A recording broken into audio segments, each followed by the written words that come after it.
a minutos del lanzamiento, Juan Esteban, ¿cómo te sientes en este momento de tensión absoluta? Mi consigna será: libros sí, zombies no. Creo que en este contexto tendrá mucho éxito. Mucho éxito, Hay sí. mucho fanático del zombie aquí. Todos. No solo muchos fanáticos, sino muchos zombies. ¿Qué impresión tienes de la Semana Negra hasta ahorita? Maravillosa.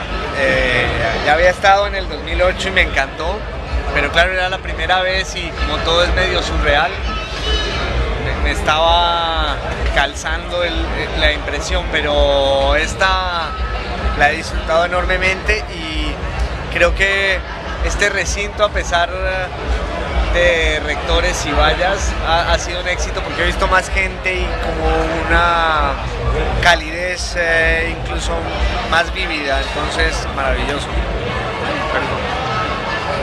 Suerte ahora, Gracias. Matador.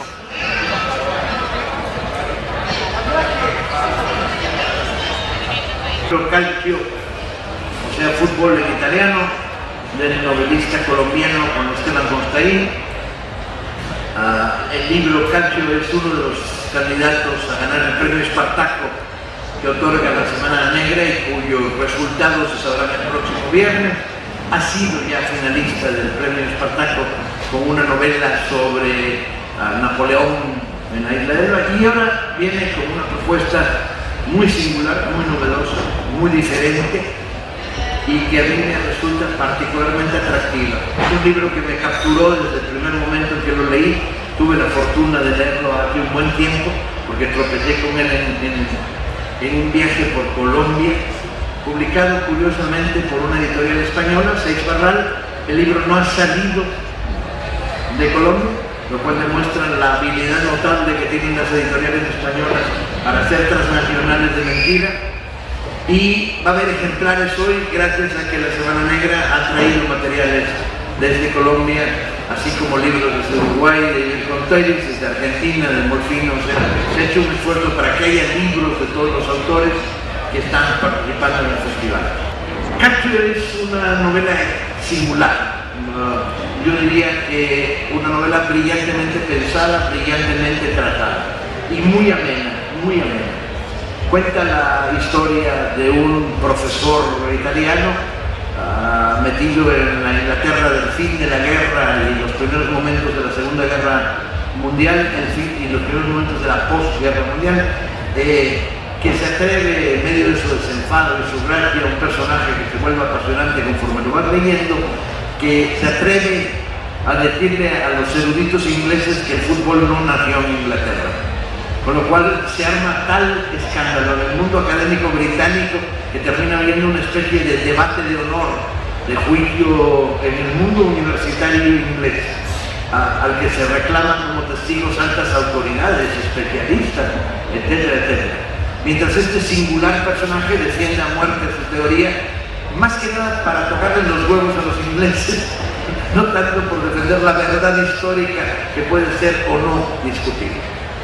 La virtud de la novela es que a partir de esta historia muy divertida del mundo del académico británico, lo pomposo que es, de este personaje entrañable que viene huyendo del fascismo italiano y se refugia en Inglaterra, erudito como el que más de todos los eruditos de las universidades inglesas, lo apasionante de la novela es que la teoría de este escritor italiano se va a convertir en la parte más fuerte de la novela, más de la mitad del libro, en donde cuenta la terrible historia de la República Florentina sitiada por el ejército imperial español y cómo hay en estos momentos un juego de calcio, o sea, de fútbol.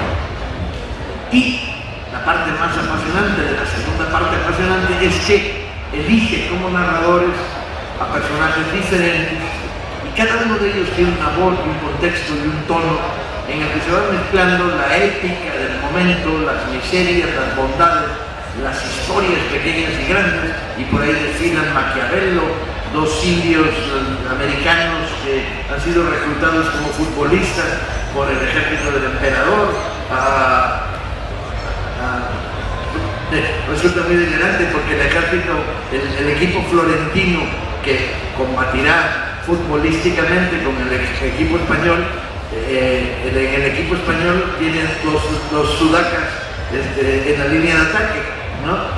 Y todo este juego en el cual te cuesta mucho trabajo saber qué es historia y qué es ficción, porque evidentemente Juan Esteban tiene la malicia literaria para inventarse los documentos más maravillosos que suenan verdaderos, inventarse los testimonios, inventarse incluso un texto de Maquiavelo que por más que lo busqué no existe, maldita sea, y darle credibilidad.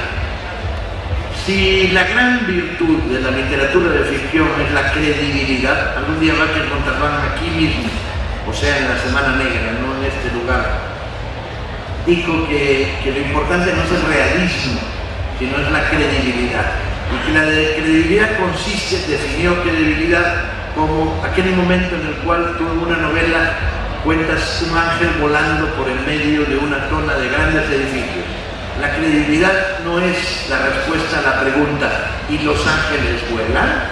Sino la credibilidad es contar como el ángel cuando coge las curvas, rasladean las alitas y dice rum, rum, rum. O la credibilidad es contar como el ángel tiene giróscopo en unas pequeñas alitas. Directo desde Colombia. Buenas noches a todos, muchas gracias por estar aquí, a Paco y los organizadores de la Semana Negra por invitarme otra vez a este happening maravilloso y único en el mundo de la academia y la literatura. Creo que esta es la mejor universidad que hay en el mundo y lo digo yo que trabajo en una al otro lado del mar desde hace 10 años. Aunque debo decir que la novela suena muchísimo mejor en las palabras de Paco que en las mías que están allí puestas en el libro. Incluso le han añadido unos datos tan interesantes que tengo ganas ya mismo de que haya una segunda edición para incorporarlos. Esta novela Calcho es en realidad eso, un juego, un divertimento de mi parte en el que todo es inventado y sobre todo es rigurosamente cierto y documentado. Un amigo de un amigo fue a Google a buscar buena parte de los datos que están en la novela y no los encontró. Entonces mi otro amigo le decía, esa es la prueba suprema de que todo fue histórico y cierto, que no están en Google. Yo la escribí casi como una terapia, porque llevaba 2 años haciendo un ensayo historiográfico sobre la independencia, sobre el bicentenario de la independencia de Colombia, mi país. Era una polémica muy virulenta que yo tengo desde hace años, casi desde hace 200, contra el procerato criollo y sus falacias y sus mentiras, el hecho de que digan que eran ilustrados y enciclopedistas cuando todos eran básicamente unos latifundistas, esclavistas que hicieron la independencia en el mejor estilo de Gatopardo para ahondar el orden colonial. Llevaba dos años escribiendo ese libro y se me abrió en la garganta y en la pluma y empecé a pensar en algo que me hiciera más feliz, en una novela que reivindicara para mí el placer de la escritura, porque yo no concibo nada que no me dé placer. No me puedo dedicar a algo que no me dé placer. Y de hecho por eso soy profesor, porque me da un gran placer hablar con esos amigos que son mis alumnos y escribir también. Entonces, en el 2008 vivía en Florencia, vivía en Italia y fui a Florencia, y en ese verano, justo en el verano en el que estuve en la Semana Negra, fui a Florencia y había un partido entre la Fiorentina y los Rangers de Glasgow. Era la semifinal de la Copa UEFA y la escena era absolutamente dantesca, porque todos los hooligans escoceses se habían metido en las fuentes renacentistas de Florencia a manar cerveza desde allí y estaban arruinando en una tarde todo el arte occidental de esa capital estupenda de la Toscana, y el cuadro me pareció maravilloso y me evocó unas crónicas que yo había leído sobre este deporte del medioevo que se llama el calcio florentino, que en realidad es más parecido al rugby que al fútbol de nuestros días, un deporte muy violento que practicaron por igual Dante y Petrarca y Maquiavelo y Leonardo da Vinci y hasta el propio Miguel Ángel Buonarroti.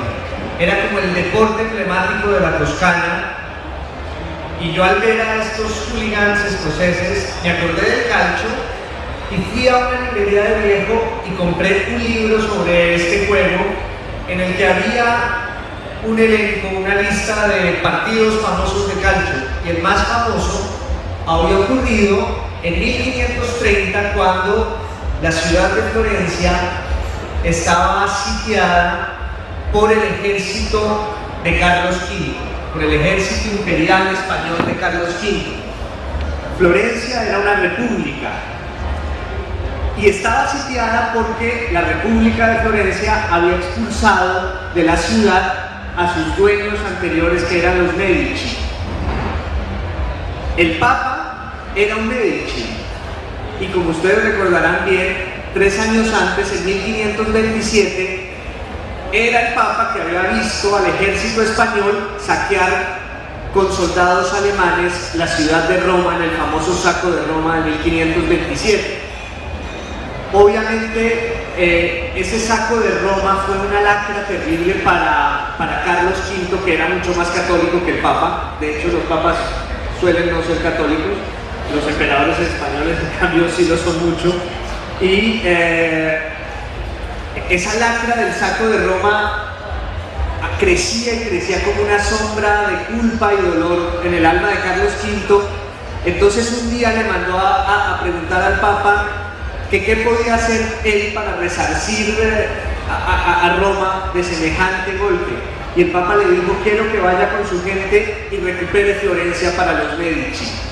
Y Carlos V, ni corto ni perezoso, fue a la ciudad y la sitió, la redujo a hambre, le prohibió todos los juegos, todos los carnavales, le prohibió hasta el vino, el sexo, todos los placeres, el arte. Se ven todavía las murallas a la salida de Florencia, y es muy bello porque esas murallas de Florencia las diseñó Miguel Ángel. El autor de La Piedad y del David era el ingeniero militar de la República de Florencia. Y allí afuera estuvo Carlos V tratando de combatir a los florentinos, y el mayor desafío de Florencia, en una tarde de dignidad y de brío, fue jugar un partido de calcio en la plaza del Templo de la Santa Croce, que está en el centro de Florencia. Allí jugaron un partido de calcio los florentinos para desafiar al Imperio español. El Imperio tiró bombas, trató de entrar a la ciudad, no pudo. Entonces yo me pegué de ese partido real y supuse lo que habría podido ocurrir si en vez de dedicarse a la guerra, la República de Florencia y el Imperio de Carlos V resolvían las cosas mejor, como ocurre hoy, en un partido de calcio. Esa era la historia que yo quería contar, pero me demoré como 2 años investigándola, yendo a los archivos, leyendo cuanto libro podía sobre el juego, sobre sus personajes. Hubo un partido maravilloso en el río Arno congelado que se juega en 1492, año pues tan significativo para todo el occidente.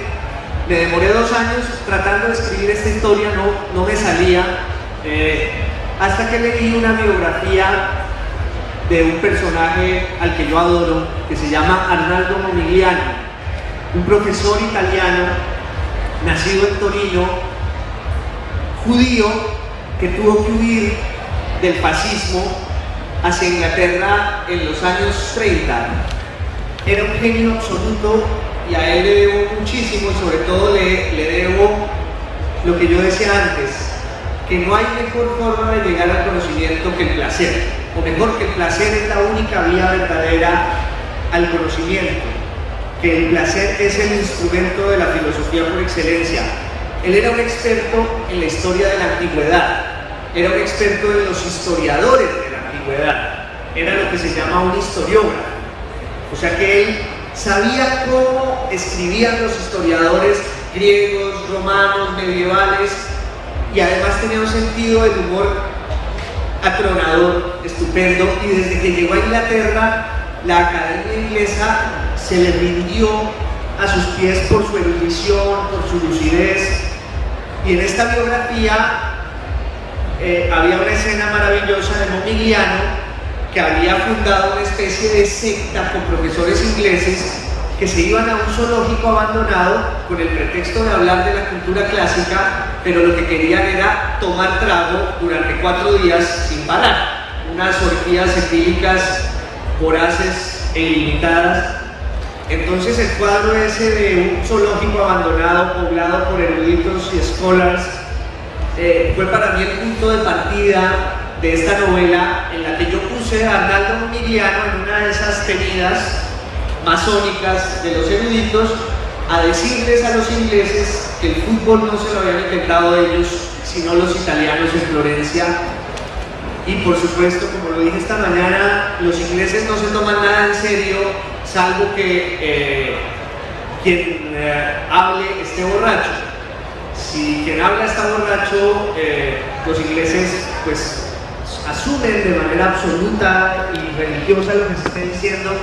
Entonces a Momigliano lo convocan a un tribunal de honor porque claro, él está exiliado en Inglaterra y le dicen que está atentando contra uno de los mitos fundacionales del imperialismo británico, que es la fundación del fútbol en las escuelas decimonónicas inglesas, y que demuestren con documentos su hipótesis. Entonces la otra parte de la novela de la que hablaba Paco es todo el viaje de Arnaldo Momigliano de regreso a la Italia para buscar los documentos con los que él pueda narrar cómo ocurrió el primer partido de fútbol de la historia.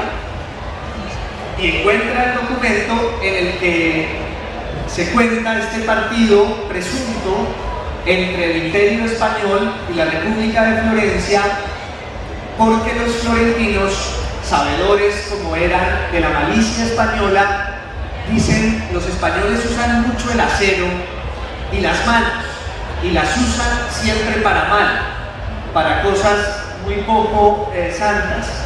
Entonces vamos a jugar el partido de calcio, pero eso sí, con la prohibición expresa de usar las manos, solo se van a usar los pies. Lo que quiere decir que ese partido de calcio entre Florencia y el Imperio es un partido de fútbol. Y ya la novela es la narración moderna de un partido como el de hoy. Yo soy un hincha de todas las horas, me veo cuanto partido puedo, y quería hacer una novela sobre el fútbol, que en este caso es sobre la prehistoria del fútbol, está dedicada a Maradona. La dedicatoria dice: a ese dios argentino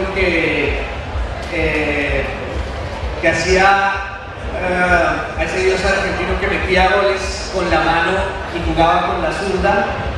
Y están todos los ingredientes del fútbol de hoy.